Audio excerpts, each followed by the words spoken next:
It's the Rundown. It's Thursday, April 25th. Today's Rundown is brought to you by Pink Whitney. Head over to your local bar and make sure to order some Pink Whitney. Exceptionally smooth, great tasting vodka with notes of refreshing lemon. Pink Whitney is the #1 flavored vodka, and now they have the old 1.75 liter bottle. More of the Pink Whitney we know and love. Great for parties and sharing with friends. Take your shot of Pink Whitney today. Rico, Alex Bennett is pregnant. It's right before this, like, we can't talk about it. It's the first thing I wanted to bring up. I'm kidding. We're not going to talk about it. Everyone relax. Happy. We're very happy for their family, whatever. Anyways, moving on. NBA, NHL. Celtics got stomped last night, huh? Yo, the Heat are tough, man. Dude, I don't think even they're without tough. Butler, the Heat are. It's a tough franchise. Like Spoelstra, we were talking about. Spoelstra is what, a top 3-5 coach in all of sports right now? Yeah, he's done post pound for pound for sure. I mean, he's done so much with so little. Like how they're able to go into Boston and beat that team with the guys that he has on the floor with basically just Caleb Martin and Bam and I was like Harrow. I mean, the crazy that like Harrow went off. I mean, he had 24 points. They had 23 3-pointers, playoff record. That's 53.5%. Weirdly, like I'm not much of a gambler, but I got a little taste of it when I won the NC State thing, and now I'm like getting into it. Classic, you win, you get a taste of it. There you go. Last night, I was like, let me just throw $100 on the Heat at plus 800. Against your own team? I would say as a Celtics fan, against my I'm own surprised. team. Against your own team? Is that like a big no-no? You can't bet against. You can. I personally Money's green. don't. Yeah, Bosco maybe had. It's like my Cardinal. Even if I really feel they're going to lose, which I felt like that a lot about the Giants last few years, I would just not bet the game at all. That's the way I'm. I view fanhood as so like strong. I have such like a high moral obligation to my fandom and my team. So I would never bet against it. But I mean, $800. God bless. I mean, there's dates. It's more likely with me with the Mets. There's nights I bet against the Mets. But those are the Mets. It's a long season. Yeah, exactly. Yeah. It's not really affecting in and out. But playoff game, that's a little hard. But hey, man, 800 plus 800 is plus 800. You know what they call that? They call that a happiness hedge. Really? Yeah, I know. Glenn, I remember like if your team wins, great. You're Celtics. Like, all right, hit the bars, order some Pink Whitney. If you lose, you make money. Your team loses, you make money. Happiness hedge. I thought obviously I didn't think they were going to lose. I always chalk up when we're heavily favored. I always chalk up game 3 as a scheduled loss. All right, we're going to lose 1. We're not going to sweep them in the first series. They're too good. They have too much talent. I was shocked by it. I'm not worried. I do hate, though, I tweeted this last night, how there's fucking 3 weeks between NBA playoff games. Oh. This shit drags out so long. It should be every other day or just day after day. Well, there's too many. They don't want to put it on NBA TV. They don't want to put stuff on NBA TV. Yeah, I mean, you think the playoffs won't end until June. It's not even May. But then you know what's crazy? We said it too. Like we're like, all right, in the beginning of the playoffs, you're like, all right, I got action every night. You got a game every night, whether it's hockey or playoffs. They still find a way to have a dead night somewhere in the middle of May. Yeah, right. Just the way it works. Like, so you still get dead nights. So. You guys watched Bruins Maple Leafs last night? I actually did. A little bit of it. The back and forth was crazy. That was nuts. To be honest, I didn't. I think they ended the first 0-0, and I just switched over. I just didn't even watch. I'm more of a Celtics guy. Dave bet, 150,000 on the Oilers to win the Stanley Cup? What are those odds? I think they were plus. I think when he did, they were plus like 7 to 1. Oh, I thought it was like 7, like 7.5, like 7. What's that, like 1.7 million? Yeah, he's also got the Celtics now, obviously with the yeah, he has Celtics. Celtics like Celtics win the whole thing. Well, he parlayed it with Scheffler, which already won. So basically, he basically holds. Basically, it's like 150, or it's either 100 or 150. Yeah, to win like that's unheard. Like 1 point something million. 14 to 1. They're like plus 160. He has the Celtics plus 1,400. Jeez. Now you needed Scheffler to win, which he had great eyes on that. He was 5 shots back, and he won by like. Oh, he parlayed it with the golf. Yeah, he won. Bro, what a wild! Yeah. Now I'm like Scheffler. What the fuck is? He was down. Of course, Saturday. That is he was insane. down Saturday like 5 shots or 3 shots, and he won by 5 shots. And he's also with him pulling that off. As long as they make the finals. As long as they make the finals, he'll be in a phenomenal hedge spot. Yeah, I don't think he will. I don't think he will either, but he'll be in a spot where like they're probably going to be like the favorite, almost no matter what. They're the favorite right now, so they'll presumably be the favorite. So he could literally be in a spot where if they make the final, I mean, he really could do it every series. They're going to be big favorites the whole way through the East. But in the finals, he could literally like bet. Say it's the Nuggets, he could probably take the Nuggets a little plus money and just like guarantee he doesn't lose or whatever he wanted to do. But he's also not a hedge guy, so I don't think he'll do that. And I don't blame him for that. But If you guys had to rank playoffs, hockey, basketball, football, baseball, what would you rank? I think football is obviously number one.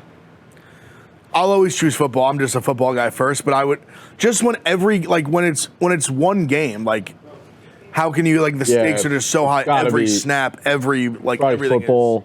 Weirdly, I'm not even that big of a hockey guy, but the pressure, about that playoff hockey is like crazy. You're just living on the edge of your seat the whole time, whether it's 1-1, and then they always go into overtime. Yep. They always go into overtime, so that's just a fucking gut check the whole time. Hockey too is way more upsets than like NBA. I think like an 8 seed beating a 1 seed, like it happens so rarely in basketball, and in hockey I feel like it happens all the time, which makes for better playoffs, better parity. I would definitely say I think baseball has a little bit of an edge on your seat as well, and I think basketball, it's got action, but it, like you said, it drags on forever. I think basketball is the last. I was lucky enough. I've been to playoff games for like all the sports actually. And my buddy in 2000, well, who was the coach of the Bruins in 2011? Was it Claude Julien or something? He had season tickets. And I remember that was my first time in 2011 going to a playoff hockey game. And I remember thinking, oh, it's unreal. And I'd been to Red Sox playoff games, which are unbelievable. I remember being like, this place is electric. He had season tickets all the way in the back wall in the 300s, and all the guys with season tickets, they have the little hooks, so you drill a hook into the thing so they can hang their hat. Oh, that's funny. It was fucking cool. But I would go football, probably hockey, baseball, basketball, unless it's like finals basketball. It's right, because baseball, you really are on the edge of your seat. It's such like a chess match of like pitching and like matchups and stuff like that. And every like you're just like, and there's no clock obviously, so you're never like out of it. Which is in basketball you get bloods. I would agree with that ranking. Yeah. NFL draft is tonight. Are you guys doing anything with the draft show? We got we'll be here NFL for the draft. Yeah, what's going on with that? Big pick, big Giants pick. So we got a first round draft is 8 p.m. It's in Detroit. Caleb Williams is projected to go number 1 to the Bears. I like that they moved the locations around. Yes. For the draft. I think it got stale in just being in New York. Yeah, music or Radio City. I think you start to see different cities get it. It's like it's another. The NFL is doing a good job, which is a rarity for the NFL to do a good job with anything, but for their fans. But they are doing a good job, like moving it around.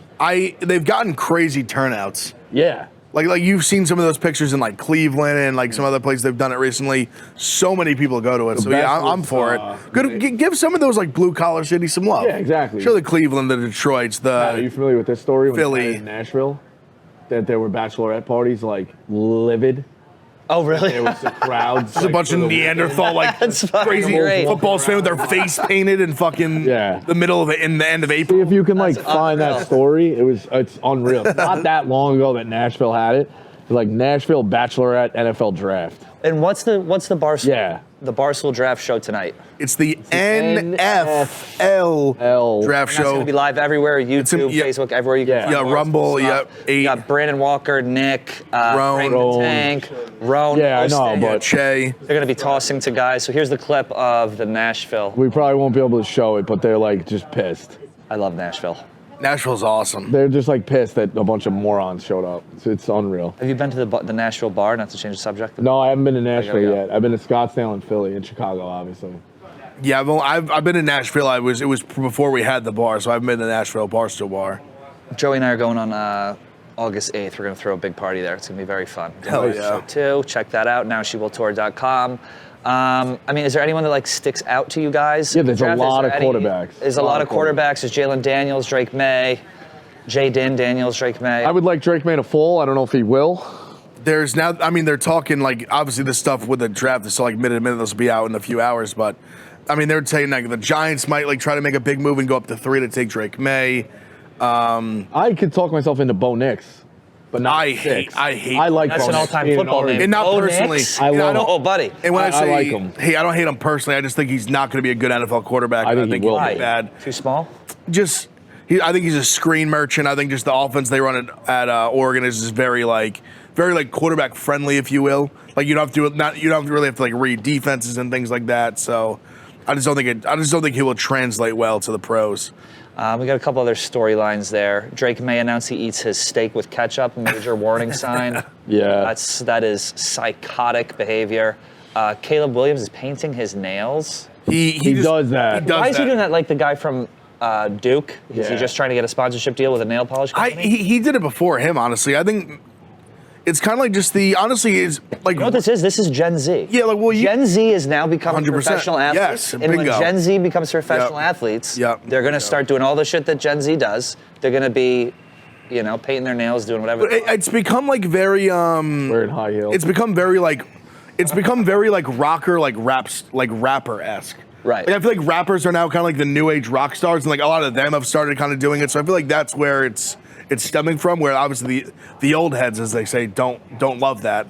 They don't love like the 6-year-old guy on the couch watching Fox News. Doesn't love his Not my NFL. His nails painted, but if he wins games, who gives a fuck? We're taking over. Football's going to be gay, brother. Wait, once the Queens get a hold of this and realize there's some money in there, Carl buddy. Nassib came through and we're cooking now. I'll tell you what, you put Kamas in a 3-point stance, he could take half the heads off in this office. That boy's got some lower body strength.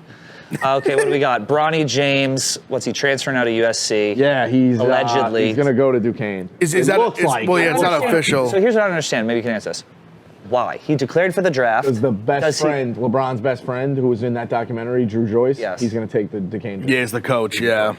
That seems simple. Why would you declare for the draft if you're just going to? Does it even matter? No, it doesn't get a matter look. with the agent. With agents you can, and You especially get an extra NIL. look at camp. They tell you what to work on. Yeah. It's not the worst thing in the world. They'll also tell you where they think you're going to get drafted, or if you're going to get drafted at all. I don't think he's I don't think he's ready for the NBA. Just based on what I've seen, he's undersized, isn't he? He didn't really stand out at USC, so now he's going to go to Duquesne. I wouldn't say he's undersized. A better school and get smoked. Well, I think I wouldn't say he's undersized. Obviously, he had like the heart issue. He like collapsed, and that was the whole thing that happened like not too far before his freshman season. So his numbers are not going to blow you away. He didn't play a lot, but he's like averaging 5, 3, and 2. But also it wasn't like fifth, and the field goal percentage is not good. But granted, it wasn't like 15, 20 minutes a game. So when I see like little clip, like some of them just games I watch with USC at the end of the year, like he definitely is athletic. Like he can shoot threes. So I feel like maybe with a full year, he could like look much different a year from now. If he goes into the NBA and sucks, does it hurt LeBron's legacy? Because LeBron said a bunch of times he just wants to go play with his son, and then he's not playing with his son. Yeah. If his son comes on and his son sucks, the coach is going to feel pressure to put him in the game.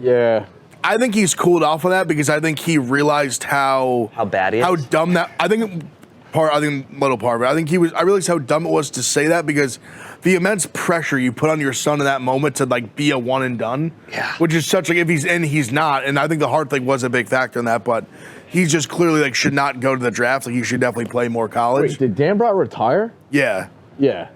Yeah, he's done it. Drew Joyce the third. His other teammate is now that. It says is Dambrot. It was Dambrot. Yeah, it was Dambrot. It was Dambrot. Yeah. I don't know if I'm Bronny James, if I'm even pursuing the NBA without the pressure from my dad. Like his dad is publicly saying, "I want you to do this," so he's doing it.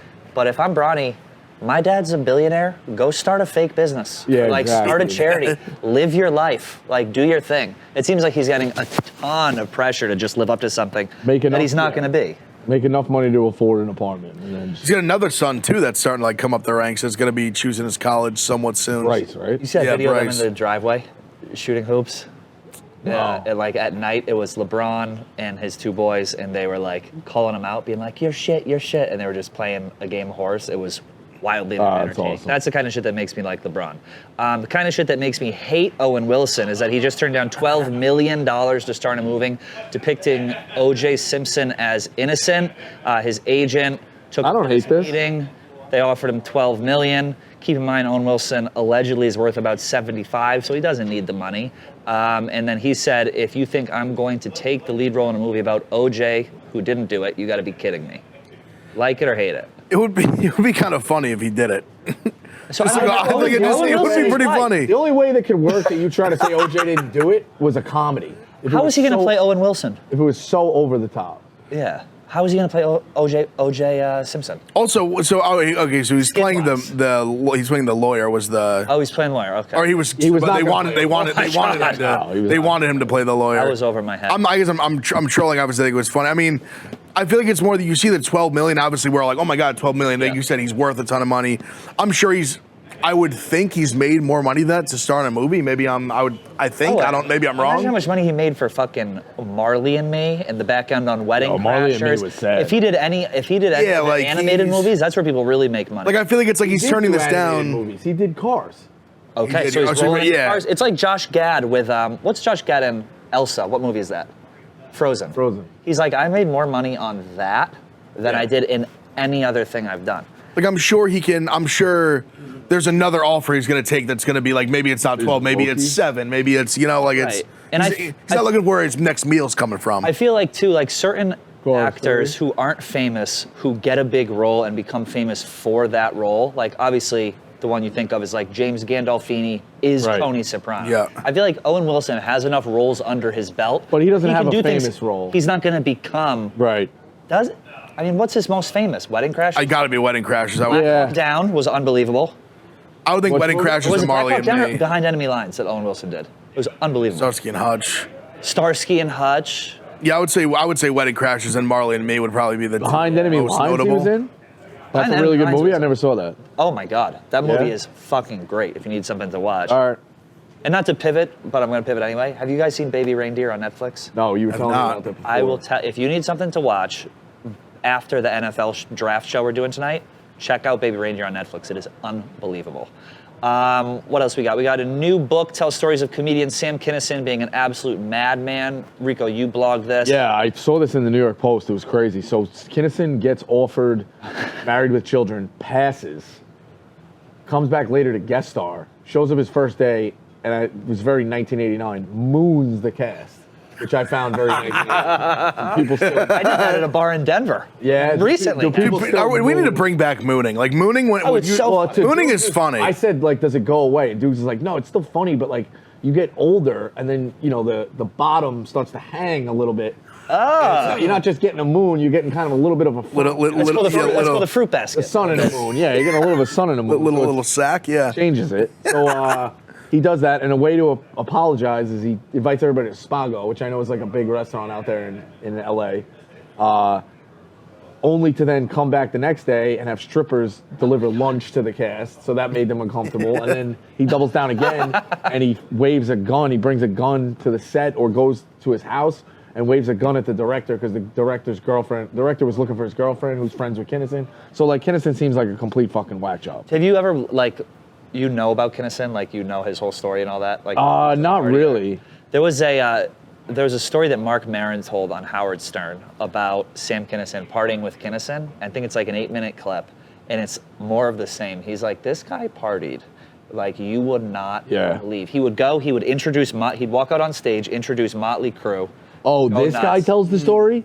This is Lenny. Lenny Clark telling stories. Lenny Clark was Sam Clark Kinison. Is a legend himself. He's a Boston legend. Yeah, but there you go. There's him and Mark Maron doing drugs together. But if you want to check that out, it's all time. I think he's one of the last great comedian rock stars. Like when you think comedian rock star, who really walks the walk and talks the talk? People sell out MSG and whatever. Yeah, I mean, but who's like a rock star comedian? Pete Date? I don't know. I don't think so. Nah, I would have said I feel like you think of, well, maybe I'm just thinking of guys who also parted, but you're thinking Dangerfield. Would Belushi, is that do you Belushi, I'm thinking Theo Vaughn a little bit. Are you thinking he's sober?